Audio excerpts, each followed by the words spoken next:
Olá, você é estudante de redação para Enem e concursos em geral. Enquanto você não pode estar em sala de aula, fique em casa, cuide da sua saúde, mas não descuide dos seus estudos. Então, na sua apostila, na página 35, nós vamos tratar de um tema interessante hoje. Mas antes de chegarmos a esta página, a esse tema, vamos recordar um pouco da estrutura física do texto dissertativo argumentativo. Isso mesmo. No Enem, é sempre cobrado o texto dissertativo argumentativo e na maioria dos concursos também. Então, este estudo vale tanto para o Enem como para muitos concursos, ok? Então, seja bem-vindo. Primeira coisa a ser observada é que a banca já exige um número mínimo e um número máximo de linhas. Em geral, o número mínimo varia de uma banca para outra. Às vezes 7, às vezes 15, às vezes 20. E o máximo, em geral, é de 30 linhas para a maioria das bancas. Então, trabalhemos com o mínimo de 20 e o máximo 30 para que nós fiquemos dentro das maiores exigências, as mais comuns na atualidade. O texto dissertativo argumentativo, ele tem 3 partes que você não pode desrespeitar. Elas são a introdução, o desenvolvimento e a conclusão. Estas partes devem ser bem delimitadas. Quem vai ler o seu texto deve perceber que você soube introduzir, que você soube desenvolver e que você soube amarrar essas ideias, concluí-las. Então, na introdução, que nós vamos usar 4 a 6 linhas, isso não tem que ser dessa forma. 4 a 6, um pouco menos ou um pouco mais, você vai conseguir fazer uma boa introdução. O que é mais importante aqui é você saber que neste momento da introdução, o seu objetivo é apenas apresentar a tese, aquela opinião que você quer defender ao longo do seu texto. Mas nesse momento aqui da introdução, você não pode argumentar, você só vai apresentar a sua opinião, a sua tese. Depois, no parágrafo, ou melhor, nos parágrafos seguintes, porque o desenvolvimento nós vamos fazê-lo em 2 ou 3 parágrafos, não tem problema, viu? Fique à vontade para fazer seu texto, mas nas aulas sempre procuramos fazer 3 parágrafos de desenvolvimento, até mesmo para que nós estejamos trabalhando mais, desenvolvendo mais a nossa capacidade de expressão escrita, para que no dia que você for fazer a sua prova, você tenha mais bagagem, ok?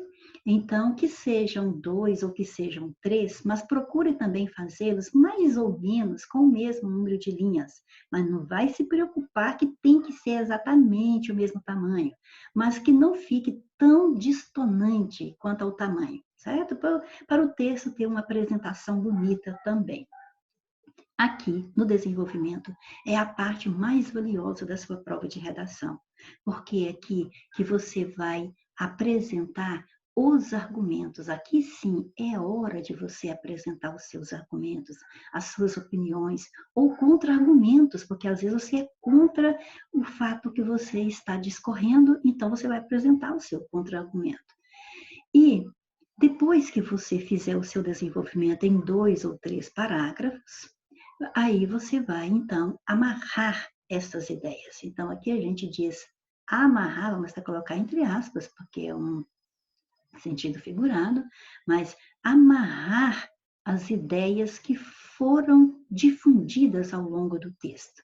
Aqui, você deve também apontar uma solução viável para o problema que foi exposto ao longo da sua redação, né? Quer dizer, foi exposto na introdução e discutido ao longo da redação. Então, aqui você, principalmente para o Enem, você tem que fazer aqui a proposta de intervenção. Mas cuidado para você não propor aquilo que não tem como executar. Então, tem que ser algo possível de ser executado, ok? Então, vejamos.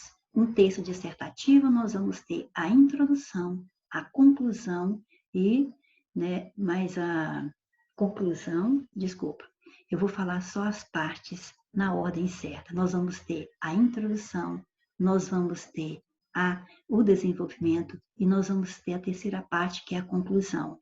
Esta sentença matemática aqui é apenas para que você se lembre de que a introdução mais a conclusão, ela deve ser menor ou igual ao desenvolvimento. Ou seja, ela deve ser menor ou igual ao desenvolvimento, mas você não deve gastar mais linhas entre introdução e conclusão do que em desenvolvimento, ok? Ou seja, porque o desenvolvimento, esta é a parte principal do seu texto, ok? É a parte principal do texto, mas é lógico, sem desfazer da importância das outras partes. Então, sabendo que eu devo, no meu texto, apresentar a minha tese, depois eu tenho que argumentar para comprovar aquela minha ideia, depois eu vou ter que concluir e apontar uma solução para o problema exposto. Recordando mais um pouquinho a teoria, então, se eu for fazer o meu texto em 5 parágrafos, ou seja, o primeiro parágrafo, que é a introdução, se eu vou colocar 3 parágrafos para o desenvolvimento, então vão ser o segundo, o terceiro e o quarto parágrafo, e depois o quinto parágrafo, que é a conclusão. Então, nessas partes aqui, a hora que você vai ler textos de apoio, você vai criar uma opinião a respeito do tema apresentado. Então, aí é a sua tese. Você vai juntar a sua tese mais argumento 1, mais argumento 2, mais argumento 3, e aí você terá a sua introdução. Ou seja, a partir do momento que você viu o tema, interpretou aquele tema, aí você tem uma ideia a ser desenvolvida a respeito do mesmo, você tem que saber quais são os argumentos que você vai usar para que você possa comprovar a sua opinião. Então, se eu vou fazer 3 parágrafos, cada parágrafo é um argumento que eu vou desenvolver. E depois de tudo isso, aí sim eu vou retomar aquele tema. É como se eu estivesse lembrando ao meu examinador, aquele que vai corrigir a minha redação, é como se eu estivesse lembrando sobre o que eu estava discorrendo. Faço uma observação final, faço críticas, apresento críticas ou soluções, dependendo do tema, né? Vai ser críticas ou soluções que eu vou apresentar, usando ao longo do texto os conectores adequados, que nós vamos vendo na prática agora. Você tem o tema Impactos da escassez de água no século XXI. Então, a primeira coisa que você faz é interpretar o tema. Então, impacto significa um efeito, é um resultado. Então, impactos são os efeitos. Escassez de água, então é falta dela. Escassez de água. Então, escassez de água no século XXI, temos que observar também o que é exatamente que a banca está querendo de mim. Então, eu estou vendo aqui, interpretando o tema, que já está dizendo que a falta de água vai causar certos impactos. Então, dá para eu ver de antemão que isso aqui, a escassez da água, é uma causa. E os impactos gerados por essa escassez é o resultado, é o efeito. Então, é a consequência. Então, já tenho causa e consequência aqui no título. Isso já vai facilitando para que eu saiba o que eu posso escrever. Eu tenho dificuldade para redigir. Então, vamos buscar a forma mais simples para redigirmos sobre um determinado tema, mas não deixaremos nossa folha em branco. Então, o tema é esse. Este aqui, Impactos da Escassez de Água no século XXI. Você deve ler bem o enunciado, porque é lógico, né? Porque você já se vai fazer um determinado concurso, ou é o vestibular, o Enem, por exemplo, você já vai sabendo que tipo de texto que ele vai te cobrar, que a banca vai te cobrar, porque o edital já fala, já avisa. Mas não deixe de ler bem o enunciado. Então, o texto é dissertativo argumentativo, é aquele que você vai expor suas ideias sobre um determinado tema. Observe a exigência da modalidade escrita formal da língua portuguesa. Então, é a língua culta, é a norma culta. E, olha só, está exigindo que você apresente uma proposta de intervenção. Você tem que sugerir uma possível solução para o problema que você vai apresentar. Então, organize e relacione de forma coerente e coesa, ou seja, tem que ter lógica, né? Tem que ter uma logicidade, o que você está falando, e coesa, ou seja, você tem que fazer um bom uso dos conectores para que esta lógica se faça com mais substância no seu texto. Aí vem os textos motivadores, ou seja, não estou com nenhuma ideia sobre os impactos, o que eu poderei falar.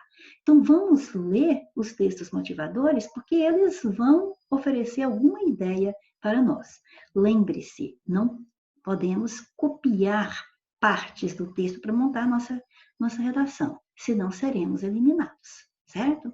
Mas podemos parafrasear, ou seja, eu posso reescrever certas ideias de que eu gostei ali com outras palavras, ok?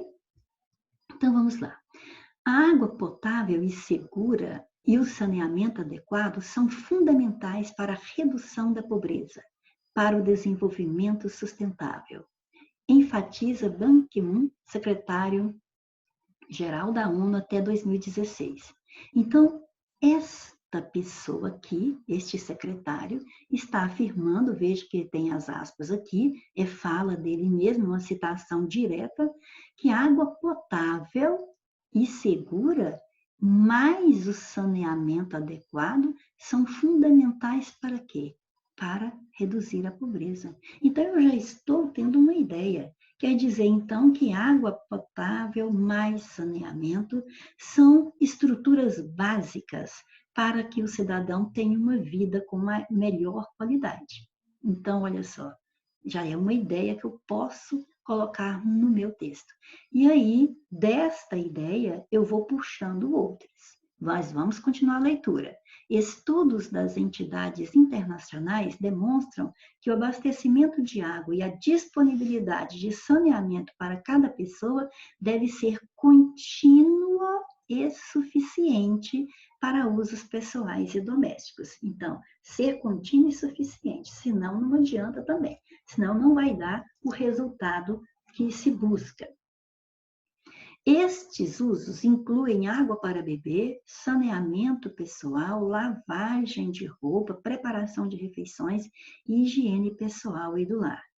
A OMS avalia que são necessários entre 50 a 100 litros de água por pessoa por dia para assegurar a satisfação das necessidades mais básicas e a minimização dos problemas de saúde. Então, a água vai ser importante para muitas coisas no nosso dia a dia e, olha só, minimização dos problemas de saúde, é claro, porque se você vai preparar o alimento, se você vai cuidar da sua higiene pessoal, então é lógico que você está, consequentemente, cuidando da sua saúde, então vai minimizar os problemas de saúde. A organização recomenda, por exemplo, para uma mulher lactante, ou seja, aquela que está amamentando, que tenha uma atividade física, mesmo que moderada, a ingestão de 7,5 litros por dia. Mas a maior parte das pessoas que tem problemas de acesso à água limpa usa apenas cerca de 5 litros por dia, correspondentes a 1/10 da quantidade média diária utilizada nos países ricos apenas para descarregar privadas, revelou o relatório do Desenvolvimento Humano 2006 do Programa da ONU para o Desenvolvimento. A água para lá da escassez, poder, pobreza e a crise mundial da água. Então, aqui dá para eu perceber que a água é o principal. Olha, estou tendo uma ideia, aí eu vou anotando. É o principal elemento do planeta Terra. Então, olha só, isso aqui é só para dar um exemplo para você. Você tirou uma ideia dali, então você escreva para que não se perca depois. Vamos para mais um texto. Direito humano à água. Para a OMS, a preservação do direito humano à água deve ser um fim em si mesmo e um meio de consubstanciar os direitos genéricos da Declaração Universal dos Direitos Humanos e outros instrumentos com vínculo jurídico, inclusive o direito à vida, à educação, à saúde e a um alojamento adequado. A escassez, olha aí, ó, palavra-chave nossa aqui, né? Uma delas. A escassez e a luta pelo recurso natural em vários países levou a ONU a reforçar o tema segurança hídrica na agenda de debates do seu Conselho de Segurança. Em 1992, lançou o Dia Mundial da Água. A entidade também definiu alguns parâmetros básicos necessários à segurança hídrica, cujo conceito é capacidade de uma população de salvaguardar o acesso sustentável a quantidades adequadas de água de qualidade para garantir meios de sobrevivência, o bem-estar humano, o desenvolvimento socioeconômico, para assegurar proteção contra a poluição e desastres relacionados à água e a preservação de ecossistemas em um clima de paz e estabilidade política. O próximo texto traz um quadro onde você vê o consumo humano de água no mundo, média consumida diariamente. E a média ideal, segundo a OMS, está aqui, seria de 50 litros por pessoa. Mas o canadense gasta até 600, norte-americano até 350, japonês 350, europeu 200 litros, brasileiro 187 e africano lá na região subsaariana até 20 litros. Isso aqui é só para que nós tenhamos uma ideia, é que é lógico que uma pessoa não está gastando isso aqui por dia, mas é uma média de aquilo que nós precisamos usar, somada ao desperdício em todos os setores, não é desperdício só no âmbito doméstico, não, em todos os setores, setor industrial, setor agropecuário, etc. e tal, onde gasta água mesmo. Então, se for somar o gasto de água diário, estaria gastando essa média aqui por pessoa ao dia, então se sobrepondo muitas vezes àquilo que seria a média ideal, né? Embora em certas partes do planeta está ainda abaixo da média, ok? Mas aí também não é economia que está se fazendo, é a falta dela mesmo, né? Bom, depois de lermos esses textos, a gente começa a ter as nossas ideias. Então, nós vamos anotando aquilo que nós estamos pensando para que nós não esqueçamos. Então, é bom que façamos um projeto, um esqueleto do texto dissertativo. Então, na sua apostila, você tem este quadro aqui, onde nós vamos, por exemplo, recolocando algumas coisas que já sabemos, por exemplo, o tema, né? Depois nós vamos formular a nossa tese, nós vamos ver termos que nós vamos definir, que nós queremos colocar no nosso texto, argumentos, né, 1, 2 e 3, porque nós queremos fazer 3 parágrafos de desenvolvimento, então cada parágrafo tem que ser um argumento, ou seja, cada ideia tem que ser num parágrafo, certo? E, por fim, a conclusão, que é o fechamento, a amarração das ideias. Aí, desta forma, nós vamos fazer o seguinte. Aqui nós temos, então, o tema já colocado, para nós não esquecermos do que é que nós estamos falando. Aí eu penso, uma tese. Qual é a minha tese? Qual é a minha opinião? Qual é a opinião que eu quero desenvolver nesse texto? Aí você pode pensar, nós já tínhamos falado lá atrás que a água é o principal elemento do planeta Terra, lembra? Eu anotei essa frase lá no início, porque eu já tinha, como diz assim, tirado essa ideia lá. Então, eu posso fazer a minha tese versando sobre isso. Então, você anota também no seu material. A água é o principal elemento do planeta Terra, e a sua escassez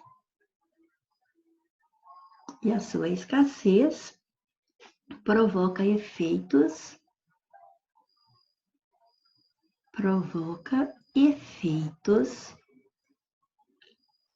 preocupantes ou alarmantes, como você preferir, na atualidade. Então, esta é a nossa tese. Então, é isso que eu vou defender ao longo do meu texto. Desta forma, para que eu defenda isso, eu posso pensar os termos que eu vou definir.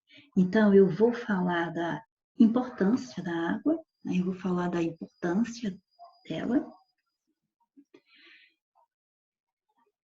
É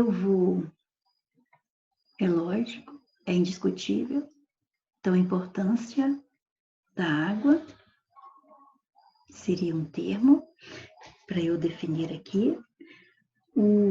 Eu posso definir também um outro fator que preciso discutir, é o uso desordenado.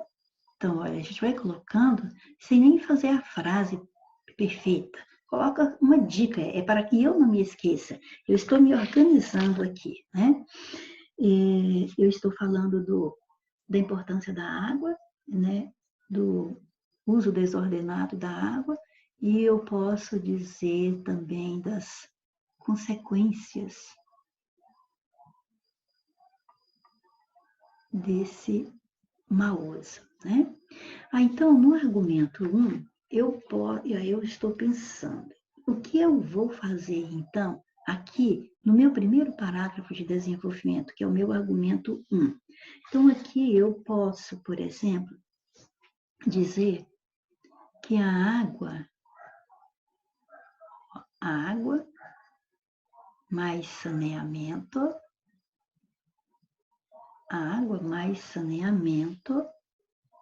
nós já tínhamos falado isso anteriormente, vai resultar em uma melhor qualidade de vida. Então, eu vou só colocando o que vai entrar no meu texto, porque depois, que se eu não anotar, eu posso esquecer o que eu estou pensando agora. Então, isso aqui é o meu rascunho.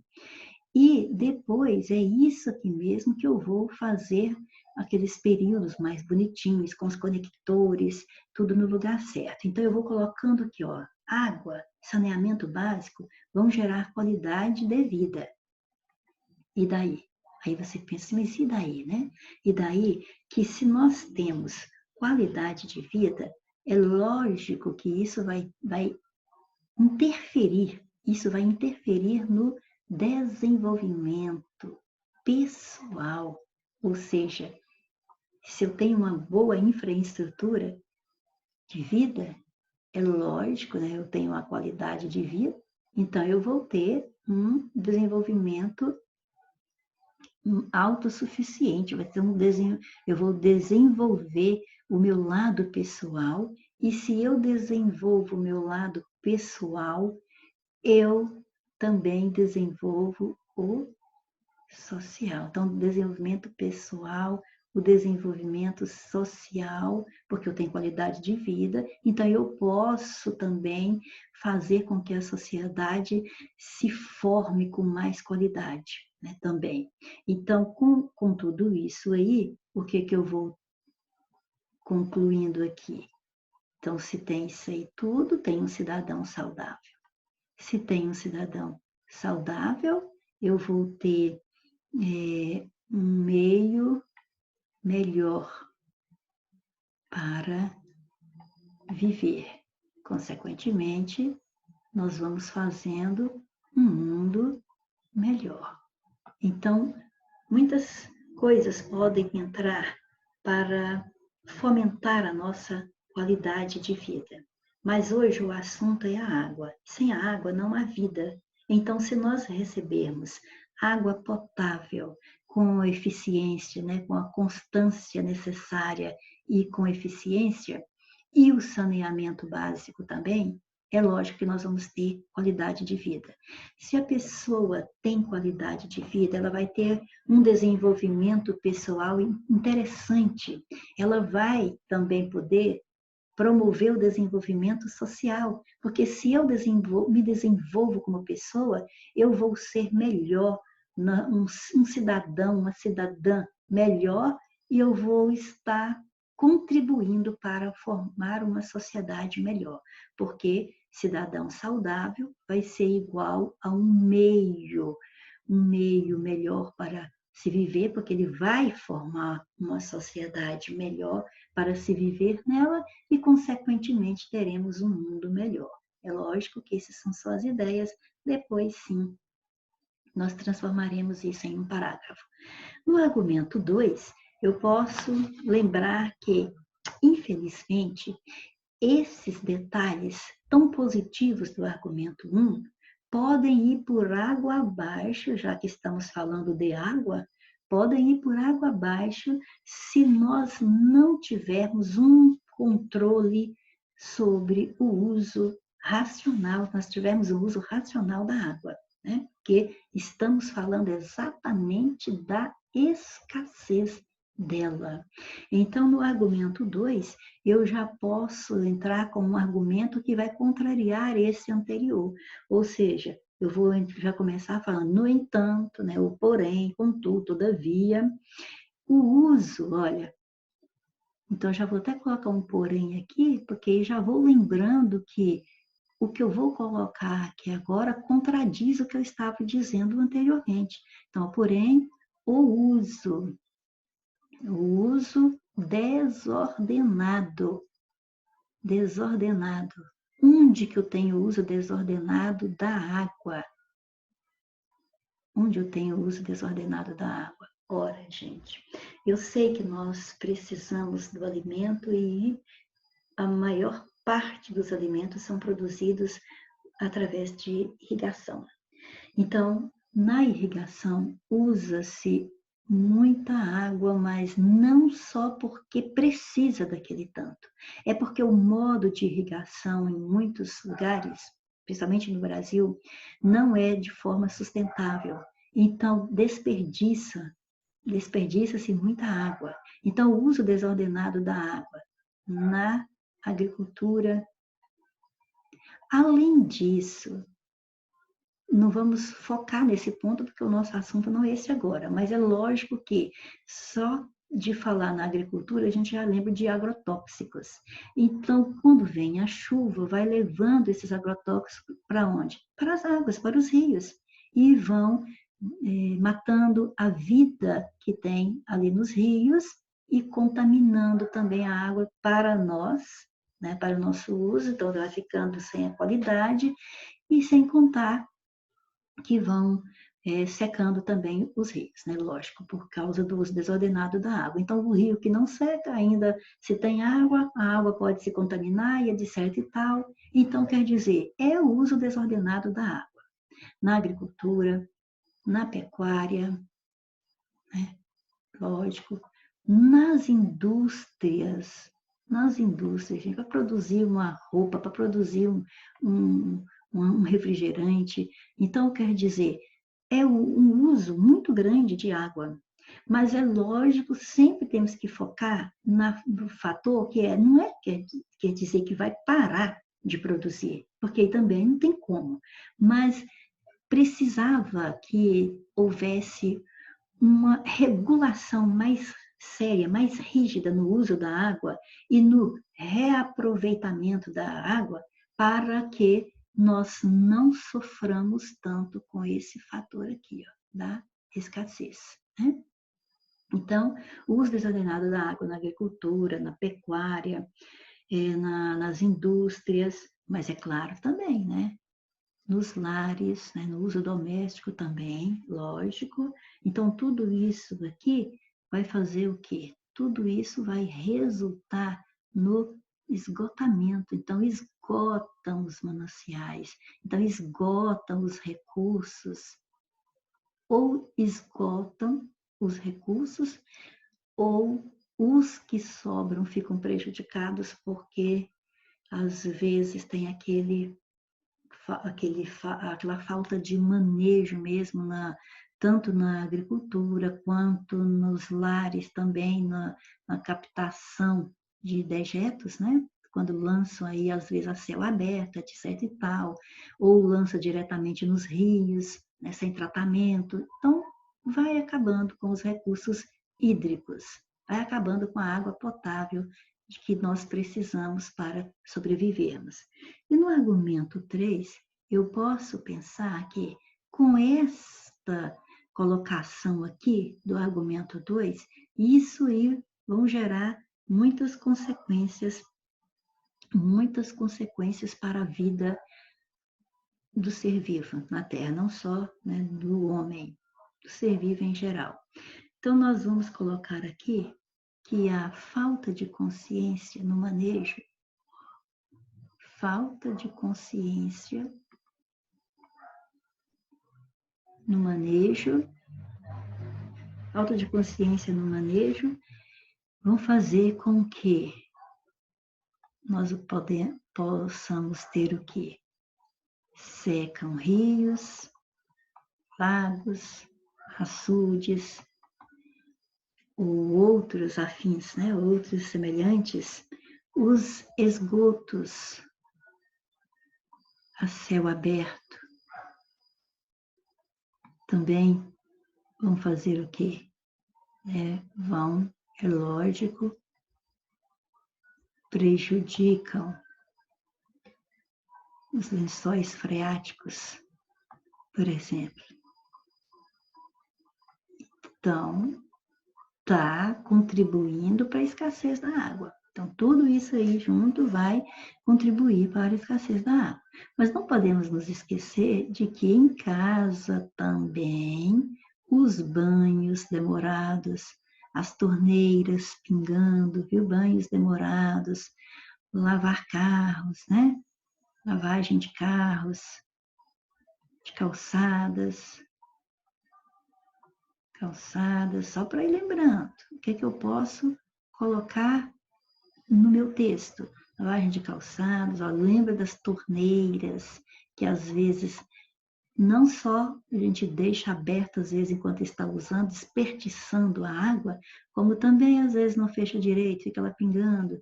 Imagina, gente, às vezes a gente pensa, só uma torneirinha, mas imagina se isso é uma ação que se repete em muitos lares. Com o tempo, o gasto, o desperdício é tamanho que nós vamos passar por racionamentos terríveis, como alguns estados do Brasil já tem passado, né? Então, depois de tudo isso que eu pensei, eu posso passar para a minha conclusão. É onde eu vou reafirmar o tema, eu vou retomar o tema, faço uma reafirmação e ainda, por exemplo, eu pego o tema, aí eu posso começar com o portanto, eu posso começar com diante dos fatos mencionados, diante do exposto, né? Escolho, lá na página 17 da sua apostila, há algumas sugestões de frases que você pode usar em cada uma dessas partes, na introdução, no desenvolvimento, na conclusão. Então, portanto, diante do exposto, aí nós podemos dizer que fica evidente, fica claro, é inegável que a escassez da água é um fato, é real, e que se não tomarmos certas providências, as devidas providências, nós vamos sofrer a falta da mesma, como já estamos sofrendo, mas é claro que ainda não estamos sentindo tanto assim como em alguns estados do Brasil, em alguns outros países lá fora, mas se nós não tomarmos o cuidado devido, isso vai acontecer de uma forma generalizada e comprometendo até a vida no planeta. Então, o que é que a gente faz para resolver? Existem as autoridades competentes ligadas a esse setor. No Brasil, por exemplo, existe a ANA, Agência Nacional de Águas, então, que é a Agência Nacional de Águas. E nós poderíamos citar lá no nosso texto que esta agência e outros similares que são responsáveis por esse o uso, a captação, o uso da água, que cumpram mais as leis, que se elas já forem boas, as leis, às vezes esteja faltando é apenas a aplicação com eficácia, com rigor que está precisando.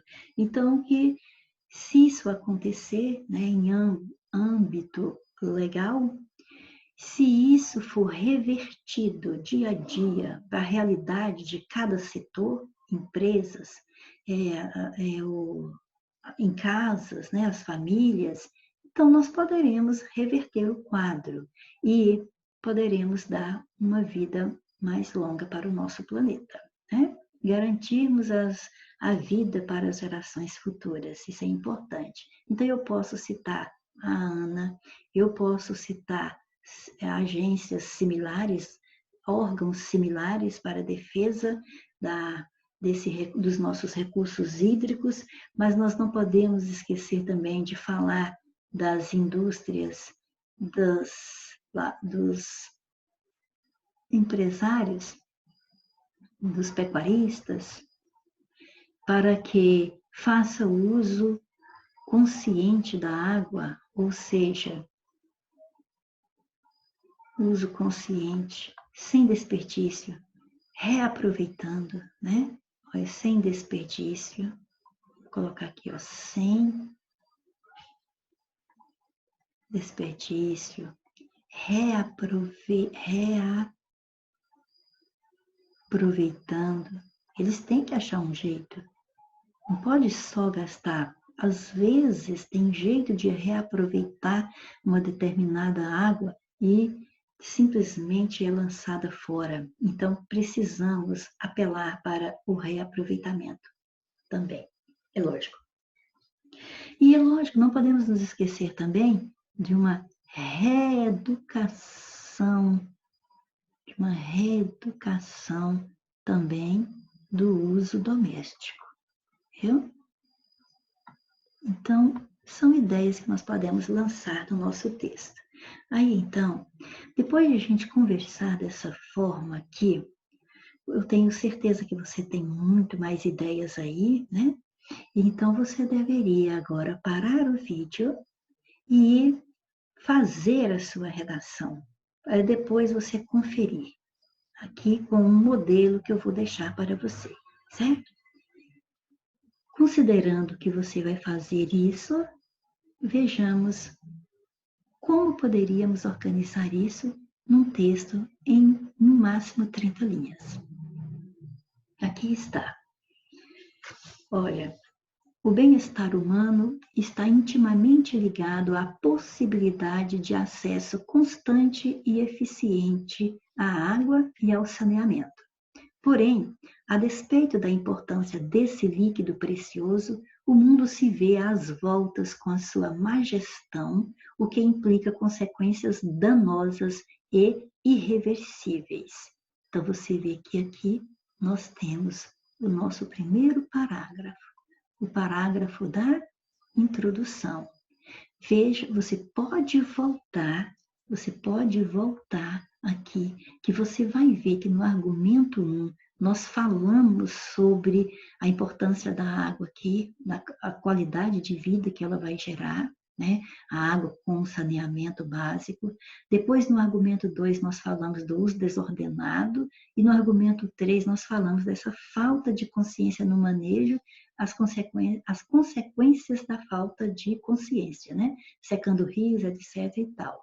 Então, você pode observar que esta introdução aqui é você pegando aquelas ideias que vão ser desenvolvidas em cada um dos parágrafos seguintes, né? O segundo, o terceiro e o quarto parágrafo. Então, agora, começando o desenvolvimento, vem até aqui. Então, aqui nós temos o desenvolvimento. Nós continuamos assim, ó.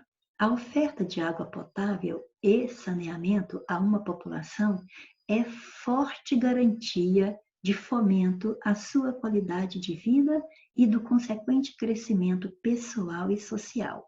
Pode voltar de novo no vídeo, no slide anterior aí, que você vai ver que nós colocamos isso lá.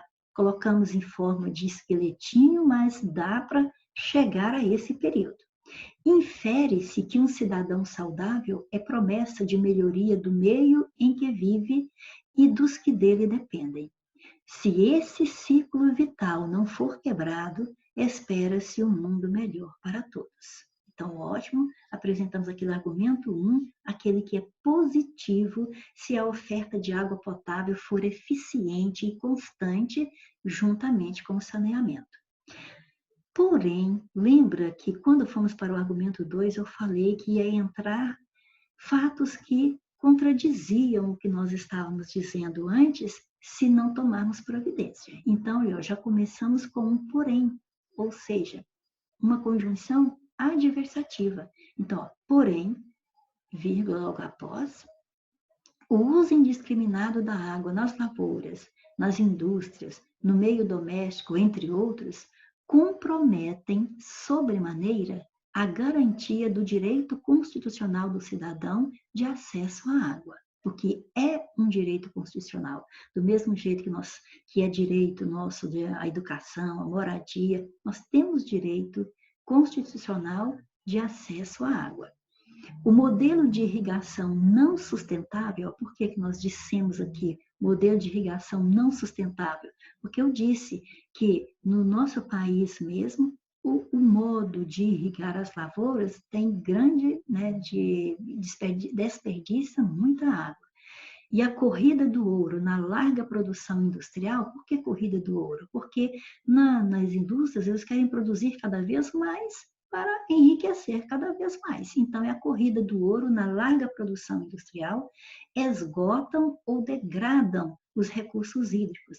Porque se não esgotar, se não acabar, o que resta fica degradado pelo o jeito que está sendo usada a água. Em analogia ao filósofo Auguste Comte, olha aqui, nós vamos fazer referência ao Auguste Comte, porque é bom que você faça referência, faça uma citação direta ou indireta. Olha, eu vou fazer de forma indireta aqui, por isso que não há aspas, porque eu não me lembro exatamente do jeito que ele falou. Mas é nesse sentido aqui, ó. O que já se viu acerca desse tema já deveria ter sido bastante para prever e prover o mundo contra a falta d'água. Ou seja, o Augusto Comte falou algo assim, que precisamos conhecer para prever e prover, né, o que seja, daquilo que seja que nós estejamos falando. Então, adaptando aqui ao nosso caso da escassez da água, então é preciso conhecer, então é prever, né? Para poder prover, para nós tomarmos providências para que tenhamos aquele produto. Consequentemente, com a falta de consciência no manejo da água, então, se não tem consciência no manejo da água, como nós comentamos aqui no parágrafo anterior, o que vai acontecer? Que, consequentemente, é a consequência. Rios, lagos e afins, ou seja, outras formas de apresentação da água, secam, barragens mal projetadas e mal fiscalizadas se rompem, desastrando o meio ambiente e comprometendo os recursos hídricos restantes. Somam-se a isso dejetos lançados a céu aberto, poluindo a terra, o ar e os lençóis freáticos. Como se fosse pouco, o uso doméstico da água, travessão aqui, para dar uma explicadinha, que uso doméstico é esse? Banhos demorados, torneiras pingando, lavagem de automóveis, fecha o travessão para continuar aquela ideia lá. Ó. O uso doméstico da água contribui significativamente para a escassez desse recurso, condenando a vida na face da terra, caso a situação atual não seja revertida. Pronto, desenvolvemos as nossas ideias em 3 parágrafos. Agora vamos ao último parágrafo da nossa redação, que é a conclusão. Portanto, olha, o conector mais comum para concluirmos. Fica evidente que a escassez da água é fato, então estou reafirmando o tema aqui, ó. A escassez da água é fato e que seus impactos são inevitáveis e podem ser irreversíveis. Podem ser irreversíveis se não tomarmos providência. Para garantia, aqui vamos tentar fazer a nossa proposta de intervenção. Para a garantia da vida futura no planeta, é urgente que as autoridades competentes, como no Brasil, a Agência Nacional de Águas, ANA, interfiram com mais rigor no controle de captação e uso desse recurso. Os grandes usuários, travessão de novo para explicar, que grandes usuários são esses? Agricultores, pecuaristas, industriários, fecha travessão. Adotem medidas sustentáveis de uso e, nos lares em geral, haja reeducação dos hábitos de consumo, motivados pela mídia diária, bem como por ações legais que coíbam o desperdício. Então, essa é a nossa conclusão, reafirmando o nosso tema e apresentando uma possível proposta de resolução do problema. Então, por hoje é só e espero que você tenha gostado e até a próxima, se Deus quiser. Tchau!